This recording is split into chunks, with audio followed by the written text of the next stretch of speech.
Setelah menandatangani kontrak baru Manchester City pada November tahun lalu, Zack Steffen mengaku merasa lega karena masa depan jangka panjangnya di Etihad sudah terjamin. Hanya 7 bulan berlalu, dan masa depan Steffen di klub kembali memanas, dengan City terbuka untuk mendatangkan kiper berusia 29 tahun Stefan Ortega dengan status bebas transfer dari Arminia Bielefeld. Kedua pelabuhan ambisi Piala Dunia, keduanya tidak mungkin untuk menerima tidak menjadi nomor 2 City, dan keduanya tidak mungkin untuk melompati Ederson untuk mendapatkan permainan reguler di bawah Pep Guardiola. Itu menimbulkan pertanyaan, mengapa Anda menjadi penjaga gawang cadangan di City?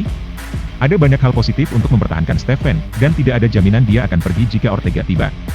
Steffen adalah stopper yang sangat cakap, pemain internasional Amerika Serikat, anggota skuad yang populer dan telah menjadi City yang paling dekat dengan kompetisi sejati untuk Ederson. Kontrak barunya diterima dengan baik, dan City akan selalu percaya diri untuk memasukkannya jika Ederson cedera. Selain kesalahannya di semifinal Piala FA melawan Liverpool, Steffen sebagian besar menjadi cadangan yang andal. Tetapi dengan Piala Dunia yang akan datang, dan Steffen menghadapi persaingan dari Matt Turner yang terikat dengan Arsenal, satu-satunya cara untuk menunjukkan bahwa dia pantas mendapatkan jersey nomor 1 untuk Amerika Serikat adalah dengan tampil antara Agustus dan November. Selain Community Shield dan hanya satu pertandingan Piala Carabao yang dijamin, Steffen mungkin hanya bermain 180 menit sebelum Piala Dunia. Ketika dia bisa mendapatkan 4 bulan pertandingan reguler di tempat lain. Jadi jika dia pergi, baik secara permanen atau dengan status pinjaman, itu bisa dimengerti, bahkan jika City kehilangan nomor 2 terbaik mereka dalam beberapa tahun. Dalam skenario itu, Ortega bisa menjadi transfer bebas yang bagus.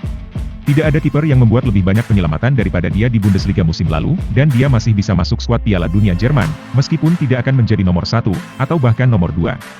Dia akan membutuhkan waktu untuk mempelajari taktik membangun dari belakang City, di mana penjaga gawang sangat penting, dan akan menghadapi tantangan waktu permainan yang sama seperti Steffen, tetapi sebagai pengganti dia tampaknya memenuhi kriteria.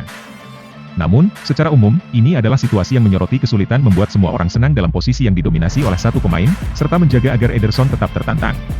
Di tempat lain di lapangan, dan ada peluang untuk dirotasi, tetapi Ederson memiliki posisi penjaga gawang yang terkunci dan ada lebih sedikit peluang bagi penjaga gawang pilihan kedua untuk maju. Bahkan lebih sulit bagi salah satu penjaga akademi muda berbakat City, dengan Gavin Bazunu pergi secara permanen ke Southampton dan James Trafford menghabiskan 1 tahun lagi dengan status pinjaman di Bolton. Keduanya telah menyatakan ambisi untuk menjadi nomor 1 masa depan City, tetapi Ederson tidak kemana-mana dan City akan selalu membutuhkan cadangan yang cakap. Seorang pemain muda bisa bekerja, seperti yang terjadi dalam kasus Aromorik pada 2018-19, tetapi mungkin datang dengan risiko yang lebih besar, dan para pemain itu lebih baik mendapatkan pengalaman di tempat lain untuk membuktikan bahwa mereka siap untuk tim utama. Namun, begitu mereka merasakan sepak bola reguler, sulit untuk menjadi nomor 2. Bahkan di City. Steffen mungkin senang dengan tempatnya di City awal tahun ini, tetapi jika dia serius tentang tempat Piala Dunia itu, dia akan membuat keputusan jika Ortega datang.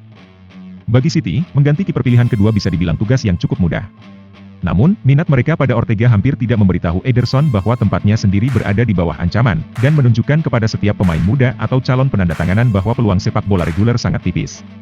Itu hanya menunjukkan betapa sulitnya menemukan keseimbangan sempurna untuk persaingan di departemen penjaga gawang, bahkan jika City membanggakan salah satu kiper terbaik di dunia.